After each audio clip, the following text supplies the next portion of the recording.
which brings us to the theme of today's event, which is actually the second of two events on the issue of economic activity, which is being jointly organised by the IPPO teams in Northern Ireland and Scotland, as well as by the International Public Policy Observatory and our sister observatory, which is the Economics Observatory.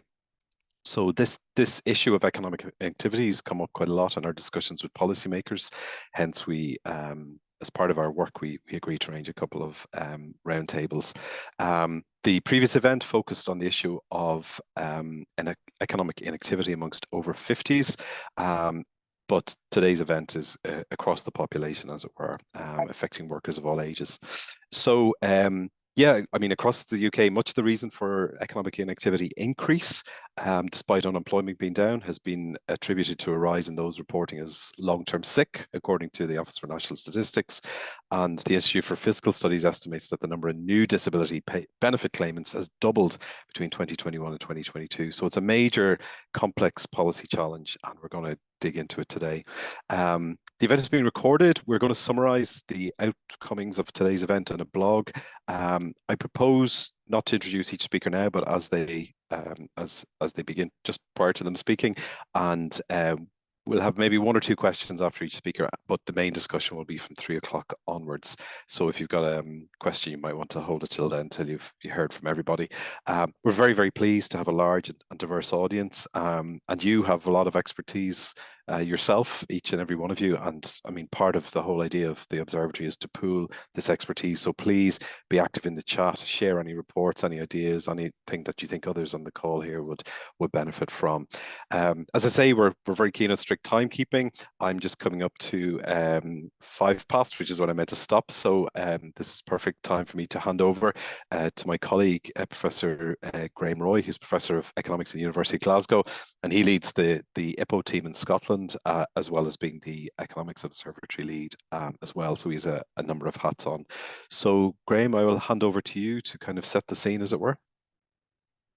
Great, thank you very much, Muris. And can I add my welcome to everyone today for this session on economic activity and ill health. And what I wanted to do was to get us started was just to have a look at the key data that summarises the key issues that we're going to discuss today. And as Muris said, in our last event last month, we looked at inactivity amongst over 50s. So we looked at the age profile of inactivity. But the other second big driver of inactivity in the UK, the growth in inactivity in the UK over the last couple of years, has been in ill health. And that's what the focus is on today. So I thought it'd be useful just to show you a couple of pictures about what we can take from the data about key trends in inactivity and ill health and the scale of the potential challenge that we face. So this chart here essentially just shows you the growth in inactivity measured in hundreds of thousands, looking at essentially the change since the December to February 2020 period, so since pre-pandemic period. And you see that there's been a rise in inactivity, and unsurprisingly, it's been made up of different components over that point in time. And you see that, for example, if you take the light blue bars along the top, they show you that, unsurprisingly, when the pandemic hit, we had quite a big growth in number of students who were registered as being inactive. So essentially that's students who are in full-time education but not in work or looking for work. And that was an unsurprising policy response and rational choice by young people to move into full-time education and away from work. So you saw that spike, that increase there in students in the population. But as you look toward the end, that kind of blue bar basically declines to being very small. So what that tells you is relative to the pre-pandemic period, there isn't really a significant increase in the number of people who are full-time students in the labour force. So that tells you just what these individual bars are looking at. If you look at, for example, retired, again, which is the pink bars, you see an increase, preponderance of the pink bars hitting a chunk as the pandemic progressed, but actually moving below the lines of being negative toward the end. So actually that means that there are fewer people who are now inactive because they're retired. So people who perhaps early retired now being less than it was pre-pandemic. But the big one that increased and then stuck and stayed all the way through is the green line there. So the long-term sick. So essentially what you saw is at the start of the pandemic, as the pandemic progressed, a growing number of people moving into or being classified as being inactive, and the reason for their being active being long-term sick. And that's the element that's stuck all the way through since the pre-pandemic period. And what's quite interesting is that even though other areas have fallen back as the pandemic, as we've moved away from the end of the pandemic, the long-term sick element has remained really important. Now, there's some subtleties in that which we might come into the discussion. Firstly, a lot of the evidence we're seeing is that people who are moving in to be classified as long-term sick in an inactivity are people who are inactive for another reason, which again is quite interesting. So it's a changing in the nature of the people who are inactive. And the second thing, as Mira said, is that what's marrying alongside this is a significant increase in people who are applying for disability payments within the UK. So we've seen a doubling in the growth rates of inflows of certain disability payments.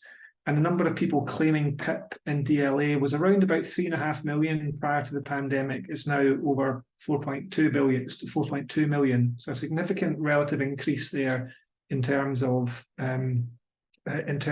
disability claimants. So there's something going on, something that we need to look at in more detail around inactivity, ill health, and disability. But also, once we start to unpick this, you start to see some long-term structural changes, structural dynamics that drive inactivity and ill health. And we highlight two here. So one is differences by men and women. The other is differences, which we'll drill into a bit more detail in a second, around regional variations. And again, what this chart does is just shows you the proportion of people who are inactive for the reason being ill health. And you see that men, and particularly those associated in lower income parts of the distribution, tend to have a higher proportionate percentage of being inactive for ill health relative to women. And secondly, you see the differences that exist between just two parts of the UK, Scotland and then the rest of the UK, where Scotland, even before the pandemic, over a longer period of time, had higher proportions of people who were inactive for ill health relative to the rest of the UK.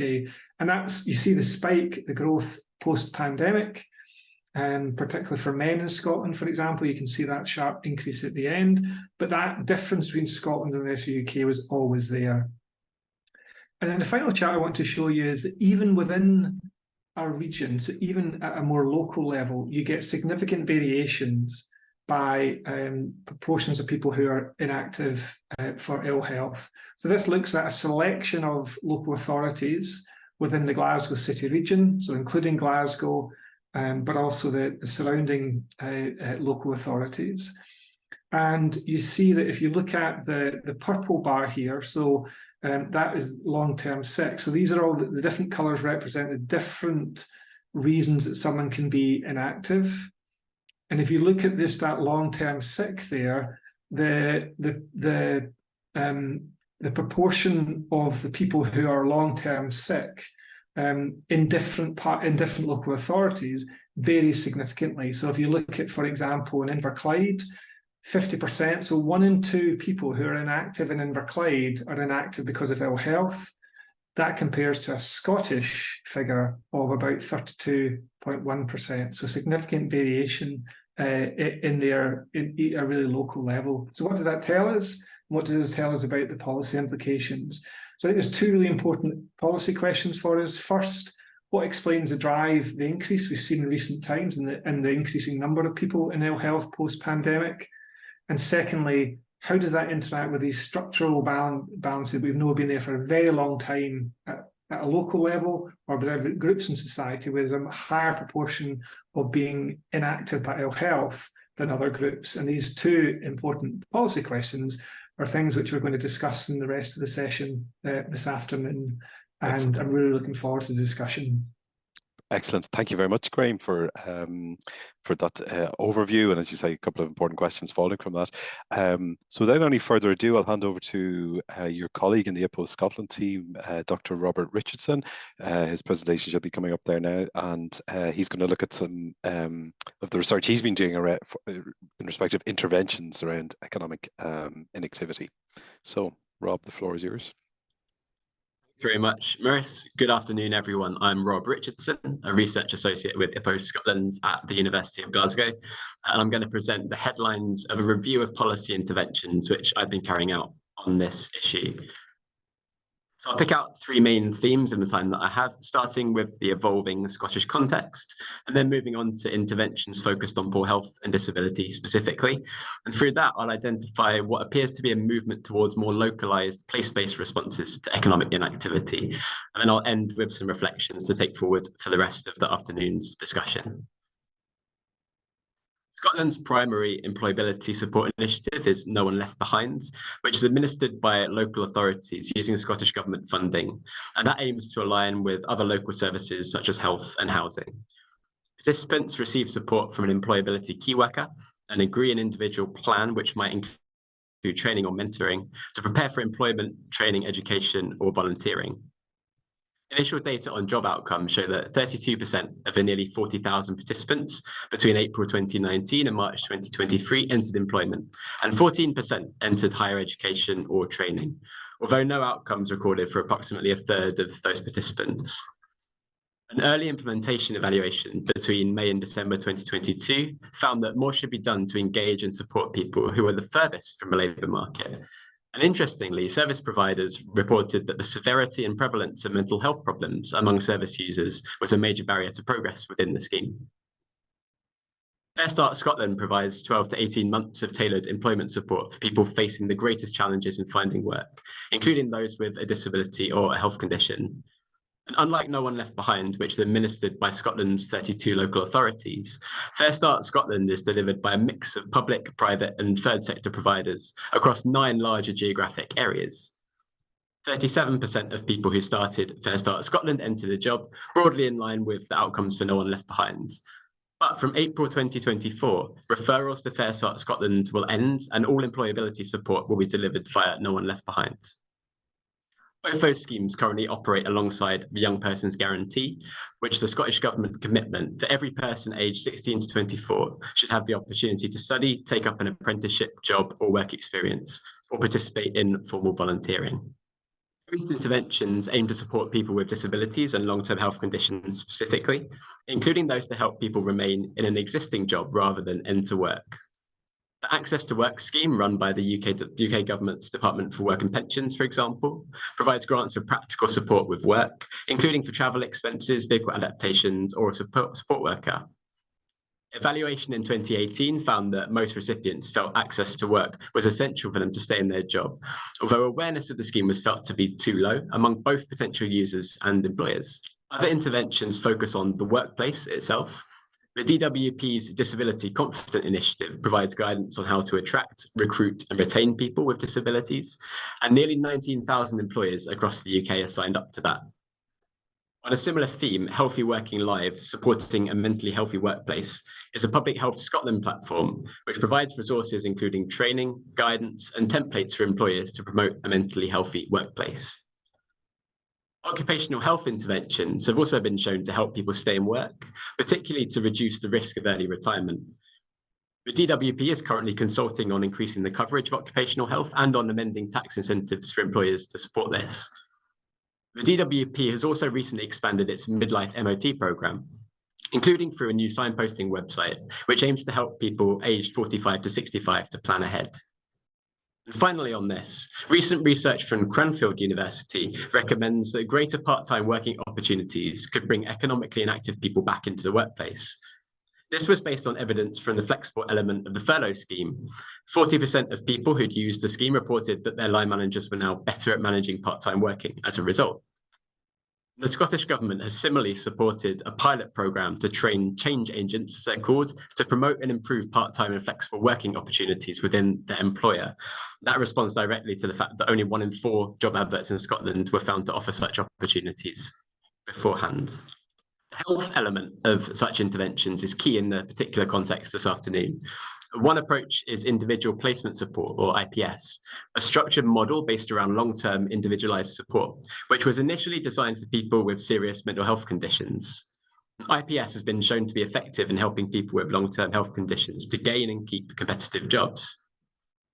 An interesting example in the UK is the Employment Advisors in Improving Access to Psychological Therapies Initiative, or EA in IAPT for short, funded by the Cross UK Government Work and Health Unit.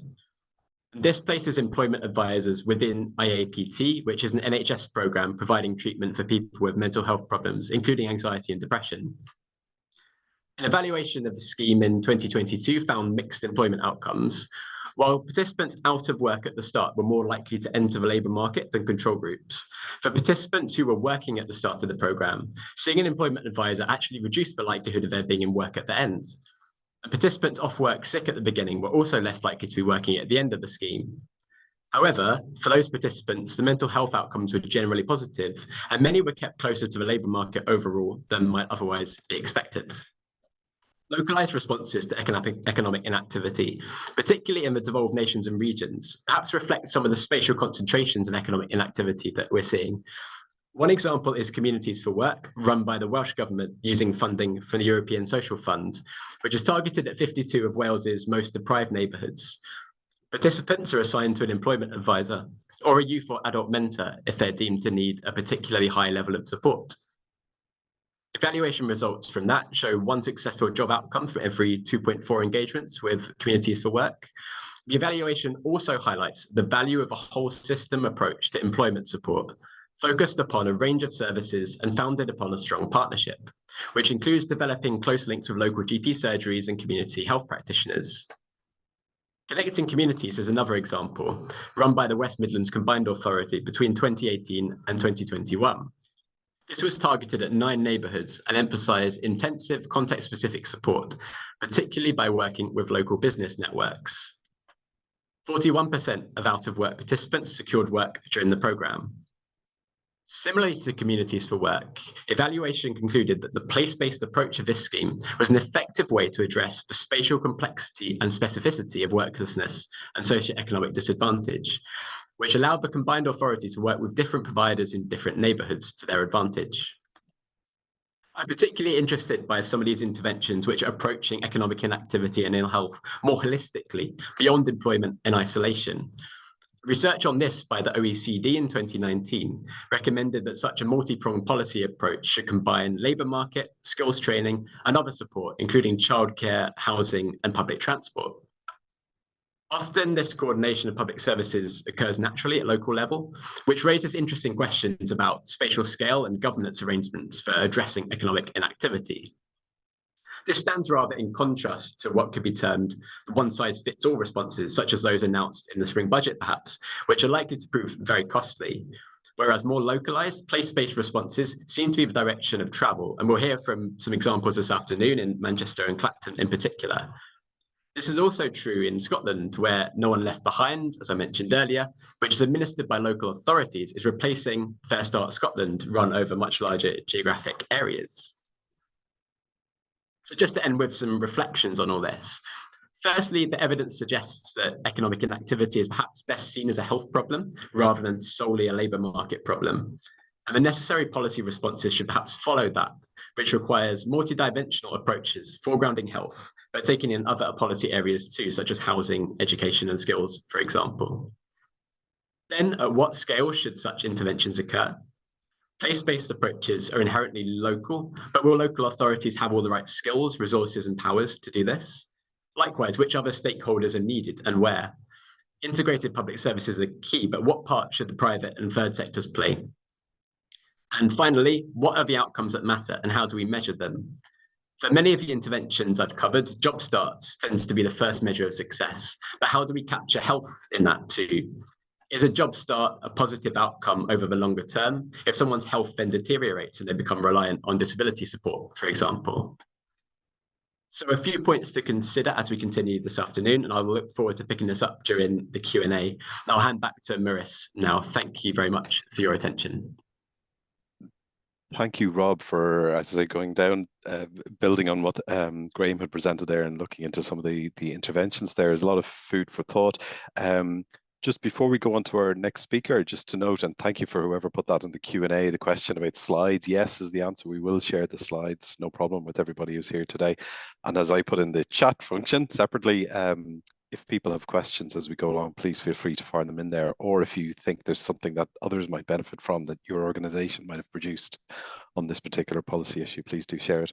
So we'll move, unless there's any pressing urgent questions, we'll move directly on to our next presentation, which is from Dr. Anne Devlin, who works at the Economic and Social Research Institute in Dublin, which is a long-standing and very well-regarded think tank in Dublin, and she's an expert on sort of social policy issues in respect to Northern Ireland. So Anne spoke at the previous event. So Anne, nice to have you back. I'll hand over to you right away.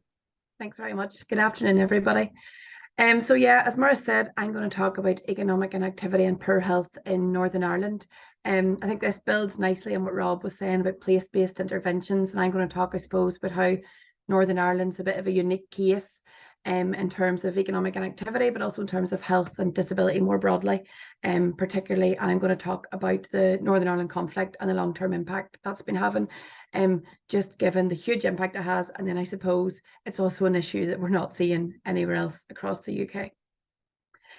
So as I mentioned the last day, economic inactivity persistently high in Northern Ireland has been for some time when we compare it to the other UK countries. We did see a bit of convergence sort of 2012, 2013, but it has re-diverged, I suppose, since, which to me is particularly concerning. I suppose, when does that stop, or how high is it going to get again? Economic inactivity, everybody in this room will know the additional problems that come with that. We have a productivity problem in the UK. We have an even bigger productivity problem in Northern Ireland.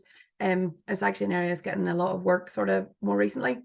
We have a higher reliance then on social security in Northern Ireland, and then all other sort of problems, health and social, that come from not working or for being jobless. So these high levels of economic inactivity in Northern Ireland have continued to be, and have historically been, driven by that long-term sickness disability. So people who aren't working because of a long-term condition or whatever it may be. So if we just look at the economic inactivity makeup for 16 to 64-year-olds in the 4 countries that make up the UK, you can see there Northern Ireland's much higher than the other 3, and it's driven by that big blue block at the bottom, so those who are inactive on the grounds of sickness or disability. So it's about twice as high as England, not just as big compared to Scotland and Wales, but still a good chunk higher than we see. If we look at this, so I mentioned about how it had converged. If we look even at the inactivity on the grounds of sickness and disability, sort of just after that Great Recession, it really wasn't much higher in Northern Ireland than it was in Scotland and Wales as a proportion of the population. But when we look to the more recent data, it has really, really increased again over time.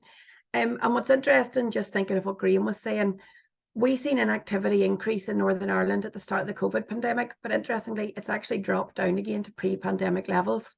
So ours is more of a long-term systemic problem than necessarily really driven by the pandemic that maybe we're seeing in the rest of the UK. So it's interesting to see we've that higher baseline, and then we're seeing a different reaction to the pandemic. So it's hard to know what's going on, but definitely inactivity in the grounds of sickness and disability in Northern Ireland just works a bit different than we see in the rest of the UK. So just, I mentioned this the last time, I'm just going to touch on it briefly. It used to be research in Northern Ireland just looked straight to the UK, England, Scotland and Wales.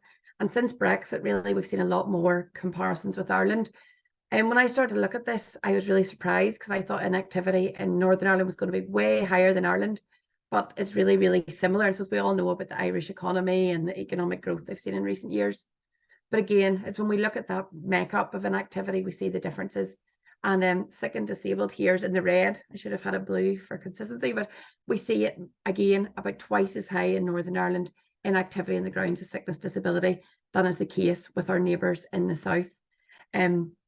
So nearly identical inactivity rates, but huge differences in how that inactivity is made up across the two jurisdictions on the one island. So just going back to Northern Ireland then. So I know we're talking about inactivity, so I just want to touch on the disability-related social security aspect of this as well. Obviously, not everybody that's inactive is on disability social security payments and vice versa, but there is a high correlation between these things.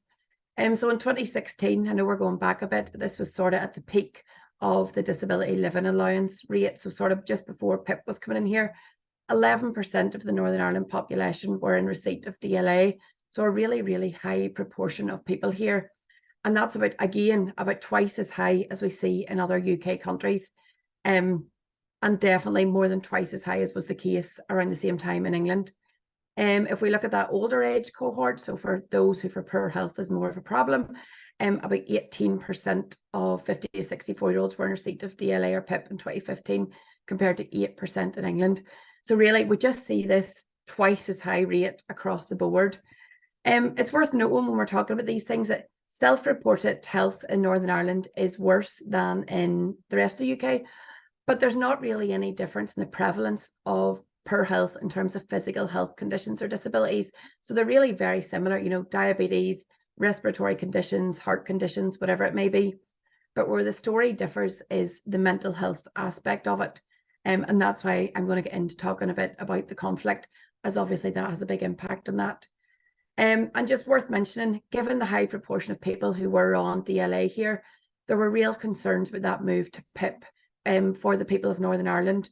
There was a higher reliance on it and concerns about how PIP was going to be assessed, and just in terms of people's financial security. So some people maybe know, but the move from DLA to PIP was mitigated against in Northern Ireland for a few years. It is being rolled out now, but that's happening much later than the rest of the UK because of the higher proportions of people here who were on that social security payment. So again, just on disability in broader terms, this is actually what my PhD thesis looked at. So I mentioned inactivity on the grounds of disability or sickness, and also DLA receipt, but disability in Northern Ireland is about twice as high in England, regardless of what measure we use. In my thesis, I looked, so the international literature would tell you that disability rates are driven by health and also the local labour market.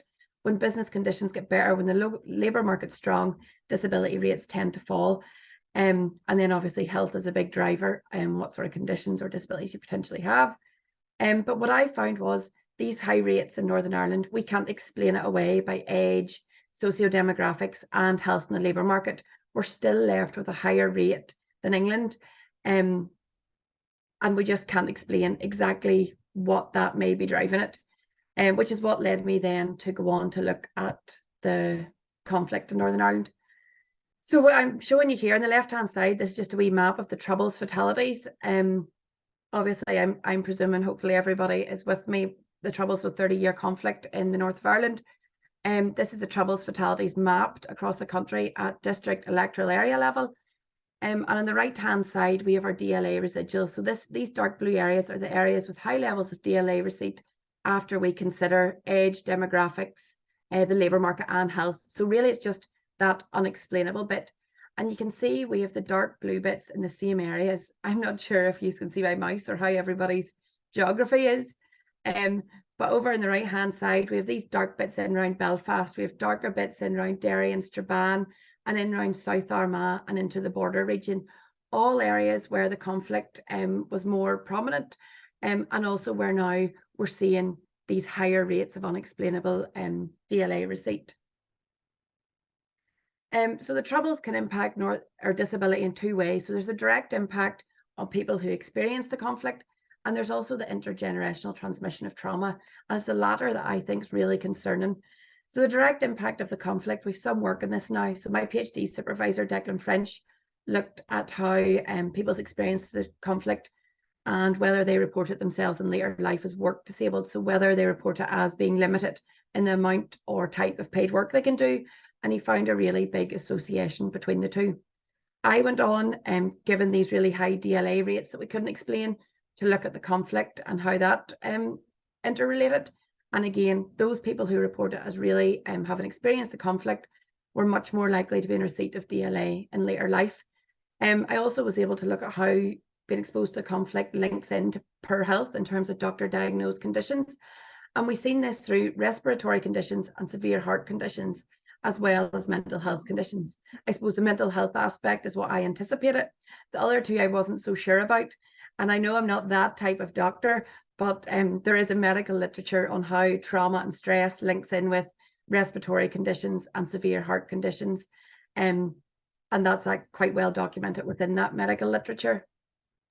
In terms of the intergenerational transmission of trauma, this is an area that we're seeing a lot more talk about now. I think at a time we sort of thought that after the Good Friday Agreement, the issues that came from the Troubles would just sort of die out and Northern Ireland would be wonderful.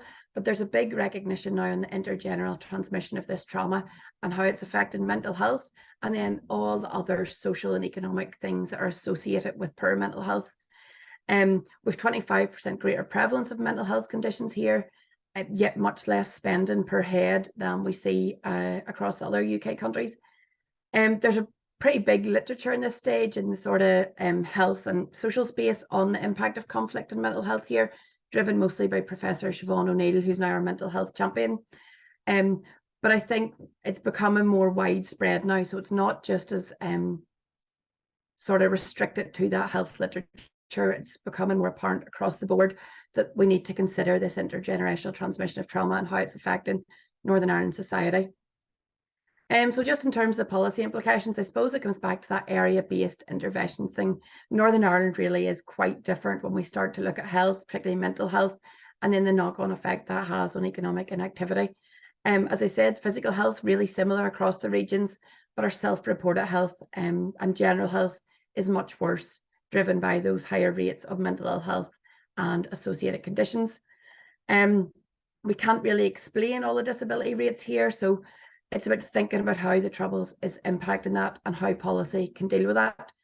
There's other things then to consider that come with this, that come with a conflict. So not only do we have the impact of mental health and things, but we also have segregated labour markets, so people don't have the access to economic opportunities as well, particularly in those areas that have greater deprivation and they experience the Troubles to a greater extent. So I think it's quite complex, this whole thing in Northern Ireland. There's a lot to deal with, but definitely what Rob said about place-based interventions are particularly necessary in somewhere like Northern Ireland. Excellent. Thank you very much, John. I didn't realize it was your PhD subject, so you have a particular Yes. expertise in this. No, it's fascinating. Now, unless, as I said, there's any instant reactions or questions, just we will move directly on. I know everyone on the call, there's a lot of stuff being thrown at you, and that's maybe the nature of this, that we'd have the presentations up front, and I just keep an eye here, and I know one or two people have put in the asking about where to put their questions. Put them in the chat so others can see as well, if that's possible. So I don't see any immediate reactions there, so I will go directly on then to our next presentation, which is Nicholas Warren. So thank you very much, Nicholas, for joining us. He's with the Breaking Barriers Innovations, and we're just going to talk about the Clacton Place project, which sounds hugely fascinating. So please go ahead. Of course, and apologies, I'm going to go through a lot more stuff at you in the next 10 minutes. But my name's Nick. I'm part of an organisation called Breaking Barriers Innovations, which is very much focused around place being a better framework for dealing with health and the social determinants of health and the old siloed approach. One of our projects is called Clacton Place. It's on the Clacton-on-Sea, which was the bottom of the leaderboard for IMD for about a decade, and they realised that they can't overcome this through traditional health techniques. They need to look into the social determinants. In order to do that, they can't just rely on the NHS. They need to work at a partnership level. So we've developed a project called Clacton Place. It's important at a national level because reducing health inequalities, it's spread across a number of government departments at the moment. It's not just DHSE, it's not just NHS England, it's embedded within Levelling Up. And without a focus around a place-based approach, none of these targets are going to be meetable, particularly in coastal communities or rural locations where the challenges in health are compounded by the poor economic indicators. So they've been looking at projects such as Clacton as potential route maps which can be expanded around the country. So I just double click there. The work we did, it focused around those organisations on the left. So in England, we've now got these great new organisations called integrated care boards, which bring together commissioning and provider interest, and it also brings health and social care and public health into one network on a regional basis. We engaged with a lot of the departments in the middle. What we discovered that despite 2 years of having a call for action from Chris Whitty for a coastal strategy for health, there's not one in existence in any department, let alone any person within any major department. You could phone up and say, how can we deal with transport on the coast? So that basically hasn't been resolved yet. And we also engaged with, on the right-hand side, some of the leading academic organisations looking at coast at the moment. The reason that place-based approaches are quite useful is that it really expands the horizons about what a place requires beyond just for traditional techniques.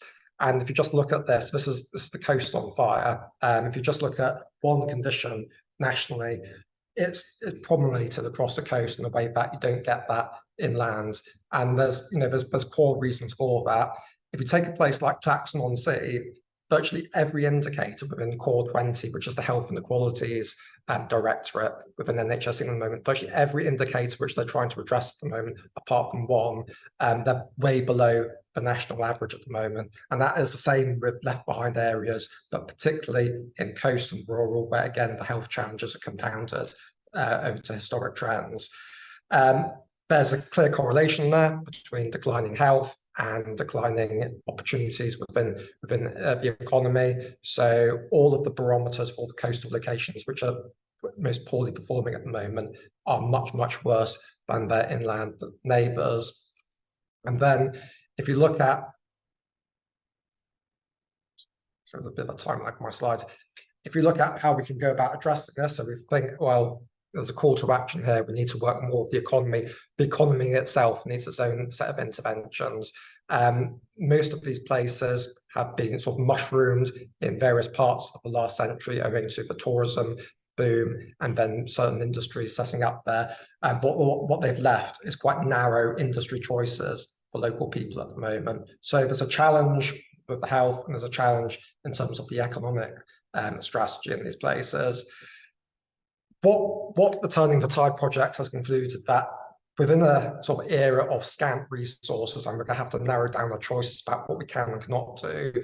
If you're going to focus on anything, we need to start really focusing us around younger people with strategy, because this is the time bomb, which we're all aware of at the moment. These are the people who are increasingly becoming economically inactive at a much earlier age. And if they drift into their 30s and 40s, those people are much more likely to become part of the long-term sick, long-term economically inactive people around the country. In a place like Torbay, you're looking at 20% more people being economically inactive within their 30s within the space of a decade, and that would be replicated around the country. So we need to do something for the COVID generation, the generation just after COVID right now. We also need to do something for the employers themselves. So employers are part of the solution, and if they can create more accessible, attractive opportunities for young people and make people comfortable within the workplace, that'd be a plus. But they themselves are limited in so much what they can do. So if you take one example in terms of what employers need at the moment, such as transport, within the coast, you're more likely to have twice as many options on the inland as opposed to on the coast in terms of transport options to get to a job at the moment. So all these things need to be taken account, and they won't be solved by charters and the NHS and local authorities trying to inch together. It needs national planning to resolve some of this as well. The work we've been doing in Clacton at the moment is being mirrored by another project in Kent, another deprived coastal community called Sheppey. Past 18 months, the research team at Breaking Barriers have been working with cohorts of people who are most far from the employment market at the moment. So people with neurodiversity, people with convictions, people with longer-term conditions, and they've been trained to be the researchers for this project. So instead of developing the interventions through just professional people talking to each other, this has been led and researched, and those people have been paid to actually provide the evidence about what would make a difference in terms of their perception of employment at the moment. So there's been a lot of information gathering over the last 18 months. What that has concluded is there's been a whole range of interventions being suggested about it. The two things which have been consistent around people is about creating this this pyramid of an employment ladder. So before we even think about the job market, basically getting to understand the individuals, understanding what sort of soft skills, what sort of deficits, what sort of opportunities they have at the moment. I think beyond that, it's then thinking about the application process itself. The application process, particularly if you're thinking about anchor organisations such as government NHS, is horrendously complicated at the moment and made it extra difficult because of all the digital parameters we put about job applications at the moment. We're talking about up to 12,000 words for applying for a job in NHS estates at the moment. So it's very, very significant as a barrier for people. The third intervention area is actually the interview process itself. Could this be more of a brokering opportunity rather than the traditional confrontational process? And then beyond the surface of the actual, what we're not seeing at the moment, an extended induction period, which anchor organisations such as the NHS could invest in to actually basically support people from that first impression of a week within the job. But more broadly, the biggest strategic aim, developing a career pathway, because what you'll see in the coast, you'll see lots and lots of visibility of the entry-level jobs. People will recognise that we've got doctors and nurses and clinicians at the higher end as well, but moving people on in between that, moving people on from entry-level jobs to those higher recruitment levels, there's a significant gap. And particularly in places where there's fewer options available, that gap becomes insurmountable. So at a place-based level, it's really about being very, very creative and thinking, how can we make as many of these options as possible leading on to something significant. So basically people aren't going in from dead-end job to universal credit to entry-level job. There's always that next step in front of them. This has been the consistent brief coming across from the research for the last couple of years. So just to finish off with what's happening to Clacton Place at the moment, it's been led by the Integrated Care Board, or the Integrated Care Partnership as it's also known. So it's local authority and NHS led. They're thinking about a whole range of potential interventions, but there's 16, if you take the coast, there's 16 ICBs with a coast in this country at the moment. Just to highlight some of them. So in terms of what an ICB could do, which is different from what they're doing at the moment, we talked about the insight, which was basically the peer research, but we then think about that pre-employment support.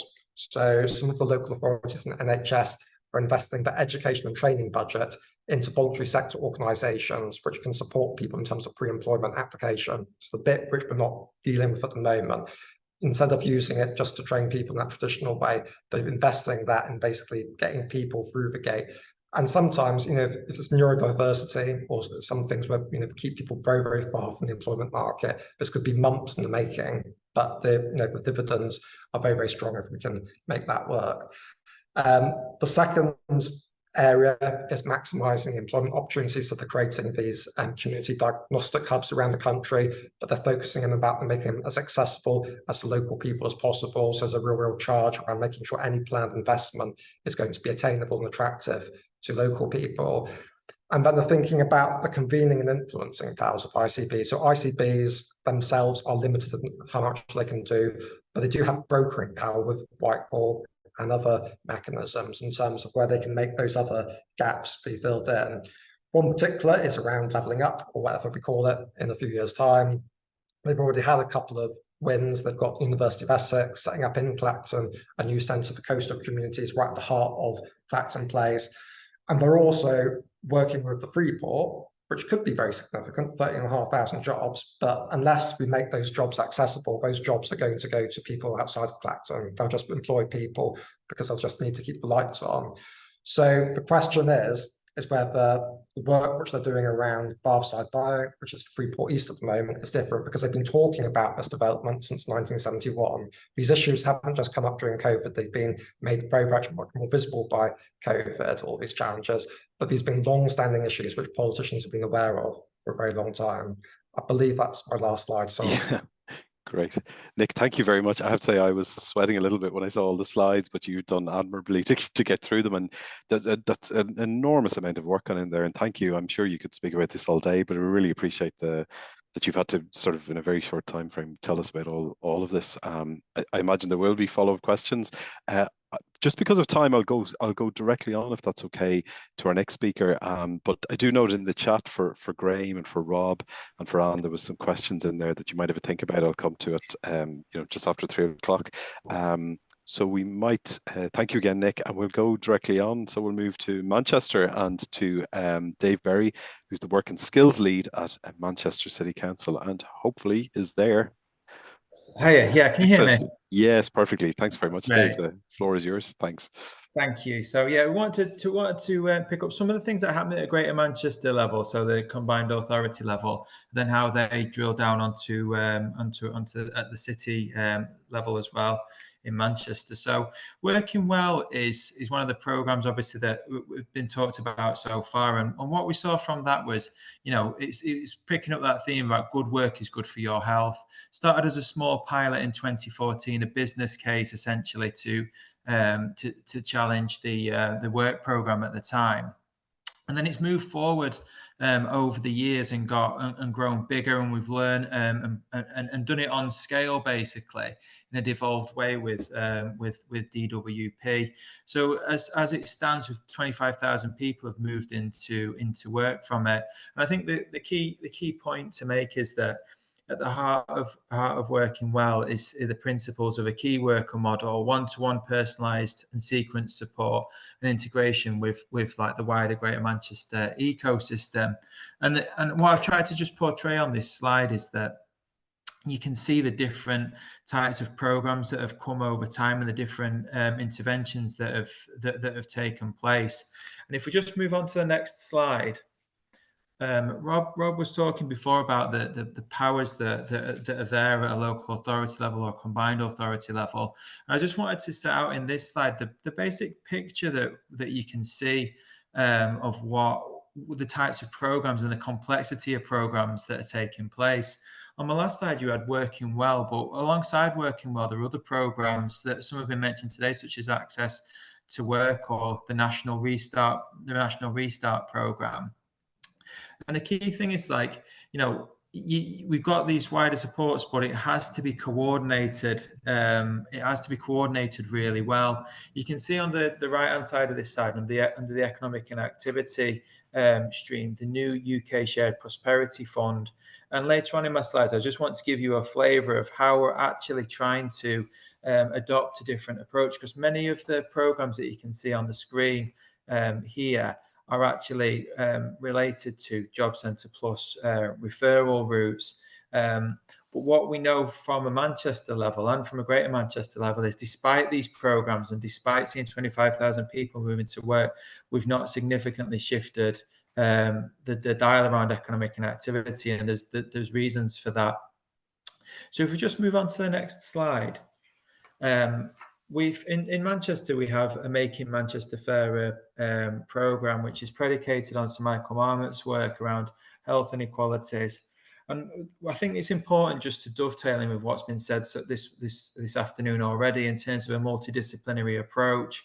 All the 8 themes that you can see on the screen there from Making Manchester Fairer really do set out that kind of you need to address all these things fundamentally to get your approach right. And cutting unemployment and creating good jobs is theme 3 there, which is a lot of what the work that we're doing in Manchester is predicated on, to try and make sure that we are getting away from what we saw on the last slide, which can be quite short-term programs or projects which have 18-month or 2-year funding periods, sometimes aren't coordinated effectively, and there's not really a pathway for an individual in terms of sequenced or aligned support of how to get to where they need to go.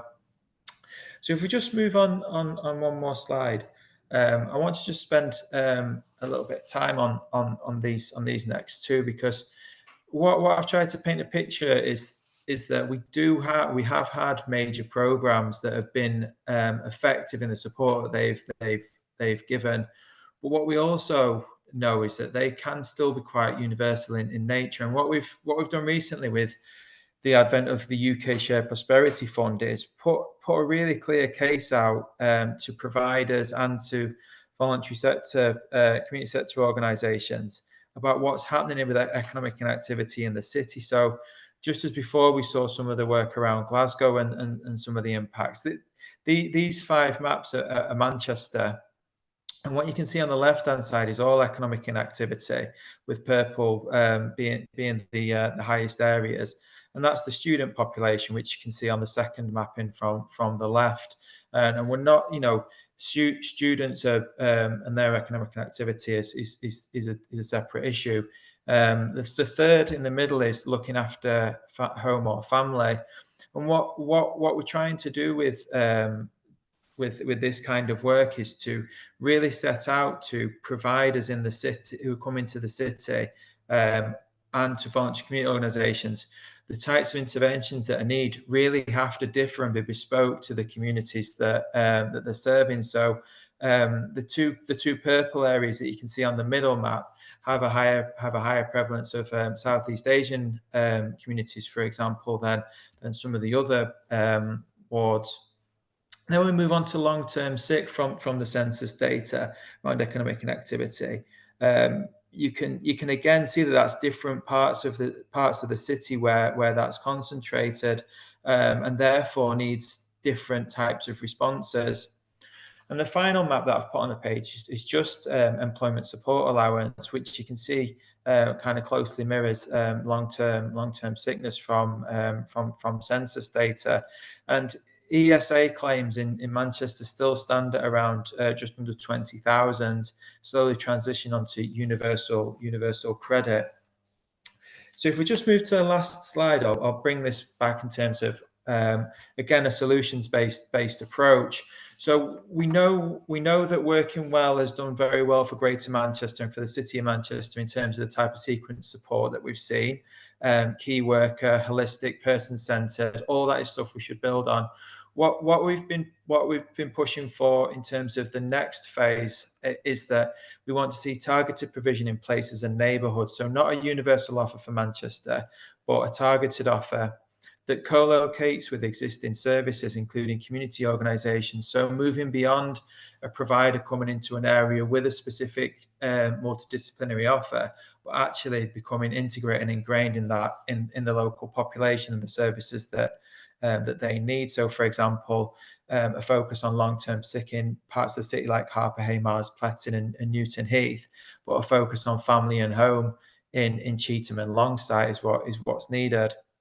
We want to develop innovative provision that goes beyond that model, really, and that for us is delivering between provider and grassroots organisations in a culturally appropriate way as well, so that people who are currently accessing support can continue to access that support at the same time that they're accessing a person-centered key worker work and health model, which is holistic in their planning. And for us, that will make such a big difference, because we won't see issues that have occurred in the past where people have been referred from job centres and perhaps never made it to provision, or perhaps won't stick in that provision because it's sometimes the sustainability is not there. So this is the conversation that's very live and happening in Manchester and Greater Manchester right now with providers of these programs, and we're really excited about how this solution-based approach could impact on services in the future as we move away from DWP referral models in particular. Thank you. Excellent. Thank you so much, Dave. I mean, like the previous speakers, there's just you can tell there's a wealth of expertise and behind this. I know you're just giving us a sort of a top level overview of the work going on, but it's super. Thanks so much. It's fascinating, and again, the local area data is where it's at, and one of the things we really wanted to push through IPPO as well. So again, I mean, we're pretty much on time, folks, just a couple of minutes behind. So if everybody's okay with that, I don't see any hands going up. We'll just barrel on to our final presentation. That'll give us a good bit of time for discussion then. So very pleased to welcome Dr. Jakov Jandrich. I hope I've got that correct there. Yeah, from the University of Edinburgh. So Jakov, please, thank you very much, and the floor is yours. Great, thank you very much for for giving me the opportunity to talk about the project here. So my name is Jakub Andrich. I'm a lecturer in organizational behavior at the University of Edinburgh Business School, and I'm also a member of the core team on the Supporting Healthy Aging at Work project. So today I'm here really to talk about some of the work that we've done, and I think it really builds on quite a lot of conversations so far and from speakers so far today. So yeah, if you have any questions, please feel free to ask after the session.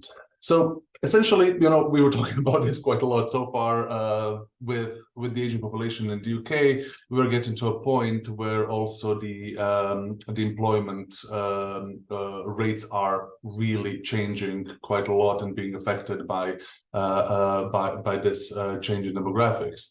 And right now we are aware that 1 in 3 UK workers are age 50 plus, and that we have an increase, as we've seen in the presentations before, of people with long-term health conditions. And we do know that health problems are one key really to early labor market exit. And our work is very much aligned with the idea that appropriate workplace supports could actually help and support people in later life to manage their health problems and stay in employment if they wish to do so. So this is very much also a part of the midlife MOT, as we also heard today already.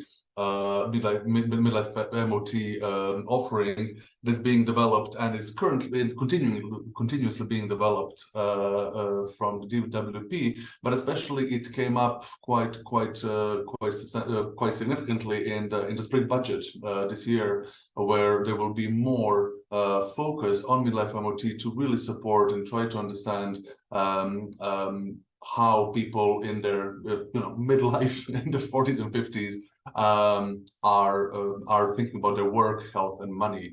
So this is where our project very much really feeds well into that type of conversation, because this is a large project. It's a £2 million funding from the Healthy Aging Challenge Social Behavioral and Design Research Program, and we are now in its final year. We are finishing the project at the end of February, so it was a 3-year, in total it'll be a 3-year mixed method study.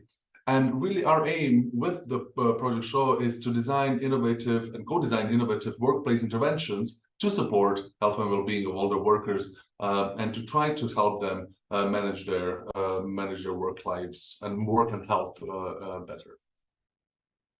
So I'm going very quickly through some of the findings of the project, and especially the outcomes. I think this will be quite important for the wider discussion.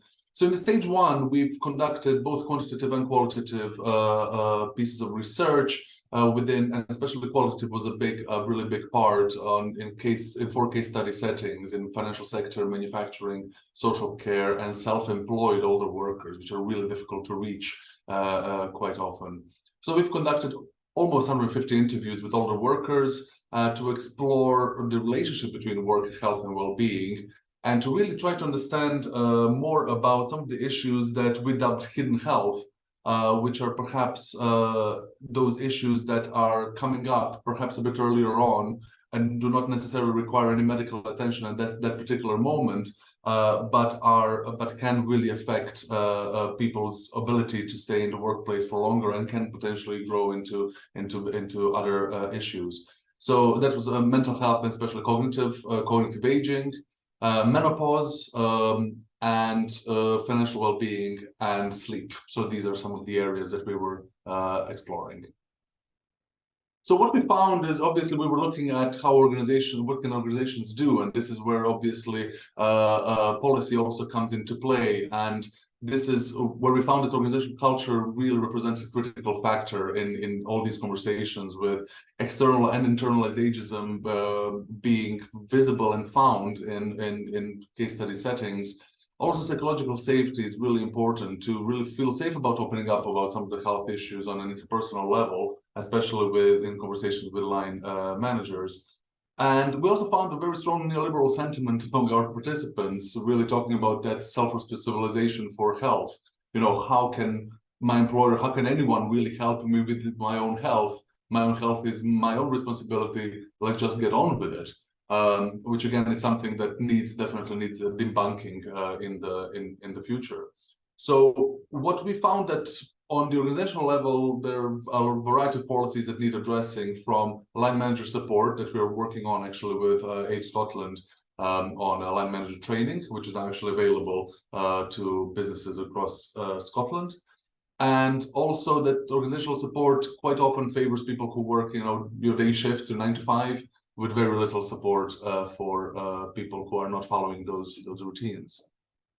So what's really interesting about this project is that this is not only your standard research and like sociological or psychological research. This is really a truly interdisciplinary piece of work where we were working with colleagues from design informatics to develop, to really move from insight to intervention together and to actually create a workplace health intervention. So this is the second phase of the project that took a full year, was a co-design study with 50 participants from these 4 work contexts from across the UK to explore how healthy aging could be better supported at work. What are some of the ways in which we can create those spaces for support, which are not necessarily unindividualized, to try to get away from this idea that health is something which is disconnected from the workplace and from wider life context, but really to understand that interplay between work and health. So during this process, we've conducted workshops, interviews, design activities, and so on. And our participants were wearing wearable devices to monitor their 3D acceleration and wrist temperature and lighting. And also they were filling in validated questionnaires over a full year. So essentially, our process was, going from this mess of not really understanding of what the problem is and trying to co-create and co-design the problem with our participants, all the way down to development and testing, so stage 4, in which we are right now, where there is a bit more clarity, a lot more clarity about what the interventions might look like. So generally, just very briefly, and I can talk about this much more, but we don't have enough time, is that we are currently developing a web-based application. So that's which will be titled Shaw App, which acts as, on the one hand, as a reflection tool, but also on the other hand as a communication tool. And within the project scope, we will be developing only the first part for now. So one of the really key insights that we found from our research is that people are not fully aware of what influences their health and how work actually influences their health, and the other way around. So this reflection tool will take a form of a chatbot where people will be able to communicate this completely anonymously and talk and really reflect on their health and well-being needs, specifically in relation to work. And on the other hand is also to identify time spent attending to their own health and well-being needs relative to other aspects of life.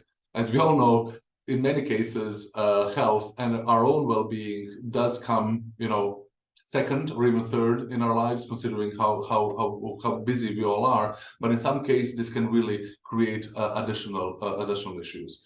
And obviously, we are also trying to figure out how to facilitate that communication between individuals and others within a work environment, to allow for that psychological safety to be facilitated within the workplaces, and to actually encourage some early disclosure of health issues instead of people leaving because they're not either fully do not understand their own health, or they're just not, or they're just being they just encounter ageism really in the workplace, even implicit. We are really trying to find ways to make these spaces safe and to encourage early disclosure, and to support line managers really, who are usually the first point of contact for employees struggling with their health and work. So broader implications are really that flexible work options that are usually available to a wide variety of employees in the UK, sometimes they're not really either people are just not really aware that they actually exist or that they are available to them. There's a lot about hesitation about asking, especially among women, but also especially as for everyone who actually gets older as we age. And obviously, organizational culture, not to repeat myself, but again, to improve the psychological safety and tackle ageism, and finally to really reconsider how work is being done and how work is designed, because this goes really beyond that self-service idea of this is your individual responsibility, as opposed to a wider understanding of how work and health interact. So this was really a short, hopefully just in time presentation. But I just wanted also to point out that on our website, you will be able to find some information about events that we are organizing across the UK in December and January, notably in Edinburgh, in Newcastle, in Manchester, and in London. And over the next few weeks, we will be putting much more information about these events, and I would really like to continue these conversations there. Thank you.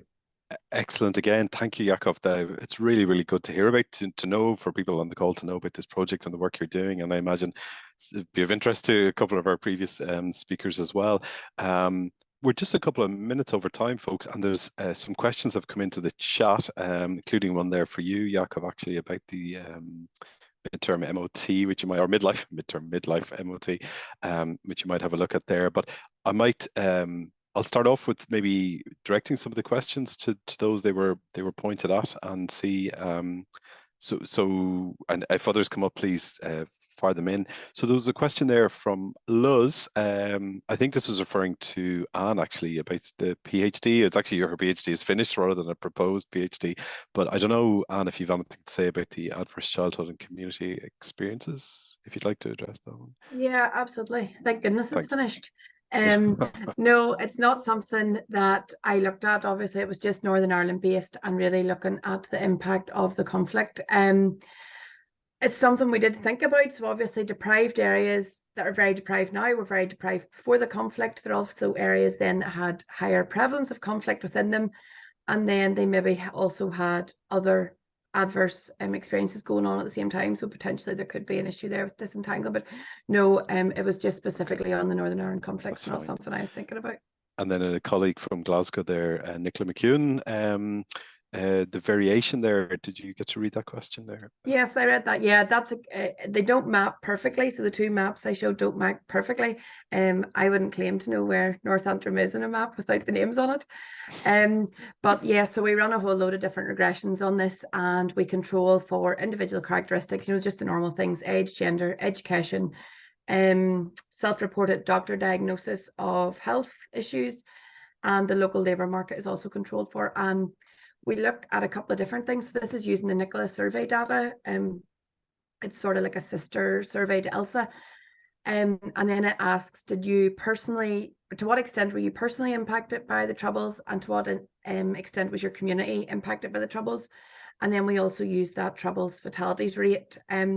There's potentially issues with it, given the likes of some of the prisons maybe were in areas that there wasn't much conflict, but then they had a lot of people died in them, maybe because of hunger strikes or whatever. So it's not perfect. So we sort of look at the different ways of measuring exposure to try and get at it. But strong results across the board, and Declan French's work was the same. Okay. Thanks very much for that, Anne. Now, there was a large question directed at everybody from Shmail, again, Yurishlami, and I'm probably saying that incorrectly, I apologize. And it was about the opportunities around reducing social inequality. Yeah, the pandemic's been unusual in that some areas of inequality diminished, surprisingly, as we discovered through our work in IPPO. But in other areas, obviously, we've seen rampant inequality. Going to just point it to Graham. I know it's a bit of it's a huge question, Graham, but I know as a economics professor, you might have some thoughts on this. Yeah, well, it'd be really good to get other people's views from specific areas as well. I think from a labour market perspective, at least as the pandemic was going through, you could see it potentially going in two ways. One was around the potential impact on sectors and how they might be impacting on inequality. So we saw that the sectors in the biggest faced the biggest shock for those that paid the lowest levels of income, which in turn potentially widen inequalities. But then you could also see on the flip side of that, a shift to working from home could potentially open up a greater labour market radius for people, and for people particularly in inactivity with caring responsibilities, that could, in theory, lead to greater economic, help tackle some of the barriers there and lead to economic opportunities. I think everything we've seen in terms of the data so far suggests that in the labour market, COVID has entrenched inequalities rather than actually led to them declining in many ways. And in part, that's because a lot of what we see is that when you have an economic shock, they tend to embed the inequalities and amplify them and make them work. So things like working from home, it's the people who have available space to be able to work from home. It's people who have the ability to pay for the digital assets which let you work from home. It's people who work in relatively higher paid jobs who have employers who are then able to do that then potentially give the greater freedoms. And it's people who don't have these same opportunities that can't take advantage of that. I think that in a macro labour market outcome, then everything we've seen so far seems to be suggesting that it's potentially entrenching that. You then get into the policy questions that then originate around that, and reforms that happened to the welfare system before then, and then have fed through during COVID and the various other schemes as well. But it'd be really interesting to hear within particular areas that people maybe looked at what their reflections are. But I think that at macro level, that's certainly my take from it. Yeah, no, thanks. It's a great answer. And I mean, it still hasn't worked its way through either, of course, the outworkings of the pandemic. Before I just come to the next question, I mean, I would say we would be particularly interested to hear if anybody in the call here, and don't be shy, or amongst friends, is working on a project on dealing with economic inactivity and in health, or is working their way through it, or has had some successes. I mean, don't be modest. I mean, we'd be very interested to hear about people who think they've maybe had, even at a minor or geographically local level, some interesting results on the back of a project or an initiative that they've done. So I'll open that up in a second. But yeah, Jakob, there was a question there from Jared, the Cochrane review here saying midlife MOTs maybe not so effective. Did you want to maybe respond to that, please? Yep.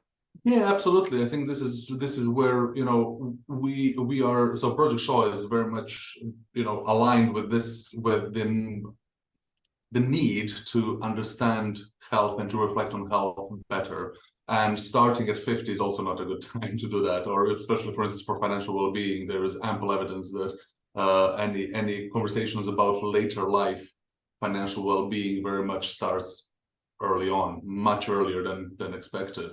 But on the other hand, this is where, for instance, our work on reflection and on individualization of the support for people who are already starting to experience certain issues, especially health issues, are not really aligned with this type of a more broad brush health checks that are or just like paper-based type of exercise. So we are really hoping that with actually getting away from treating all the workers as homogeneous group who are very much all struggling with the same things and they all want the same things, opening up the conversation and really trying to understand the differences of what people's needs and expectations are is something which is really vital. And I think this is also just going to the previous question by Shmuel on the COVID-19 as well, especially later life workers. We've seen, especially the implications of COVID-19 and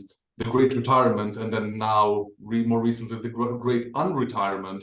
And unfortunately, for the most part, this is not, it's not for their benefit. There was a very strong move during COVID because of a variety of issues, including on concerns around surrounding health of later life workers, especially those in in their 60s and so on, to get away from the workplace for their own security and safety and actually retire. But considering the increase in the cost of living prices right now and so on, we are seeing people going back And we've already seen that in our research, especially with the self-employed individuals in later life who did leave and then come back precisely in this type of fashion. So age, COVID-19 did not make did not have a good impact on older workers. And again, one other thing is obviously ageism is still prevalent, even though we are challenged with this demographic crisis. Really, it's remarkable how employers are still, at least implicitly, showing the signs of ageist behavior. I was just, thank you very much, Jakob. I was listening. I was actually responding that Dave we've lost Dave there, but he's coming in the chat saying he'd be happy to give an example in Manchester related to COVID. So Dave, if you can still hear, please, if it's something you can put in the chat, please do. And then Frankie, I see you there. Do you want to maybe just unmute and speak, rather than me reading out with my voice? Give your voice to it. Is that okay? Yeah, sure. Thank you very much. Yeah. Perfect. Yeah. I was just wondering about, you've mentioned like Age Scotland. I was wondering what work has gone into neurological conditions like dementia, and how that work might operate like from the Shaw project in line with individual personal health concerns, or like local work going on to recognise early changes or risk factors and support earlier diagnosis, and therefore like access to treatment and services for people to live well with these conditions. Yeah, that's a really great question. Thank you so much for that. One of the initial ideas was to go towards cognitive change, especially. So there was a cognitive decline, but we are getting away from that idea because we all change cognitively as we get older. There can be. We are very cautious and concerned about where we have to draw the line. So this is not a clinical study in a sense that we are able to provide any diagnosable input on that. So we're still really working through that bit. So for the Shaw app, we'll have, and obviously has a lot of questions around workplace stress. It has questions about sleep. Sleep is a great indicator of cognitive change, and it's so. We are still developing that model. At what time does the app actually says stop? We go and speak to someone. Here's support on this, that, this, and that, and this, and that. So it's like you can imagine, it's quite a sensitive moment, and I think it'll still be something which might not be fully developed in our within the Shaw lifetime, but we are definitely already thinking about how that can be linked into our AI model as well, and how that can be really recognized to, as you said, to really try to get that support as early as possible for people who start to experience any signs of cognitive cognitive change that should be diagnosable. Yeah. Hope it answers the question. Sorry. Yeah. Thank you, Jakob. And I'm sure, Frankie, well, now you've met Jakob, you can follow up with emails and so on as well. Now you know where he is. Dave, please, welcome back. If you'd like to just tell us about the example you mentioned in Manchester. Yeah, thanks.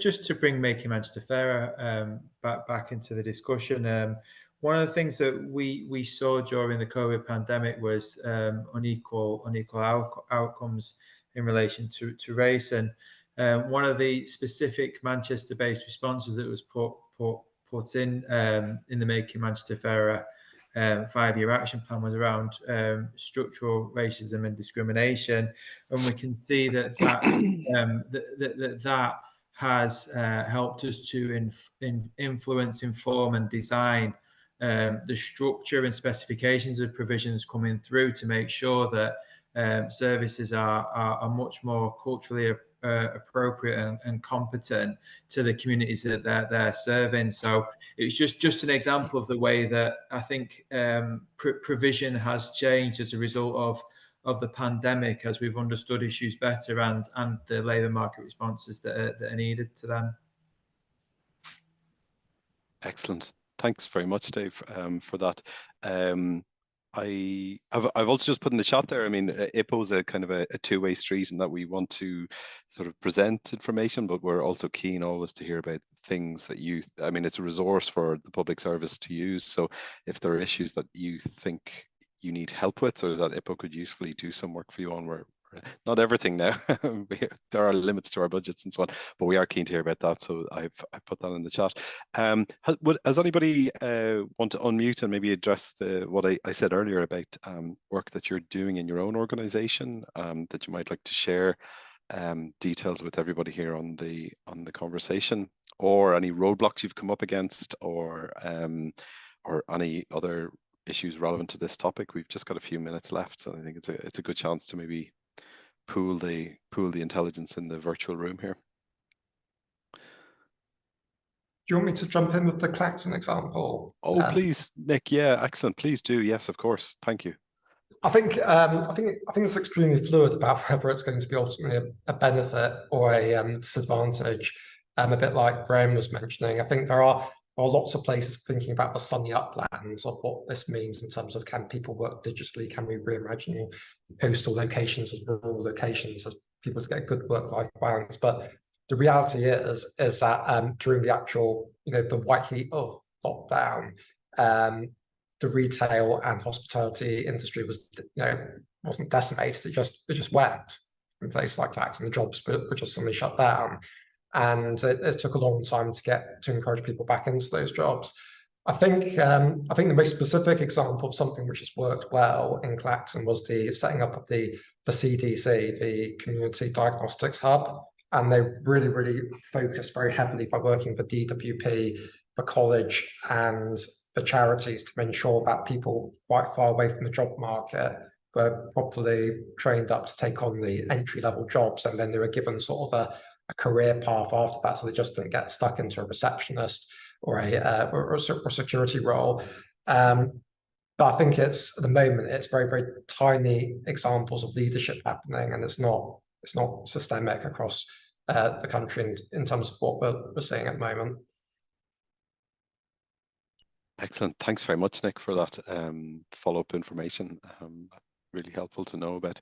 And again, like everybody in the call, I guess you're open to being contacted by people here, maybe about the experience and the work you've done. Now, are there any final call for questions? Otherwise, we can release people a couple of minutes early.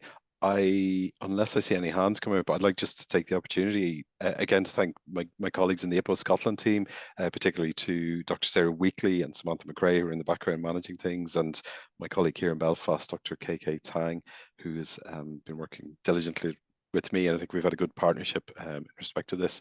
Thank you, Connor. You've just posted something in the chat there. An open call model for good areas of policy interest. Excellent. Thank you. That's excellent. Thanks very much, Connor. Hopefully everybody can see that in the chat. And click on it. Open call for research proposals. So yeah, thank you, Graham. Do you want to say any quick words? Great. That may be it for me. So no, that's great. No, I think just to thank everybody for this, and as you said, Miras, this is a part of an ongoing project we're doing, looking at various different aspects of activity. So really keen to keep in touch with people, and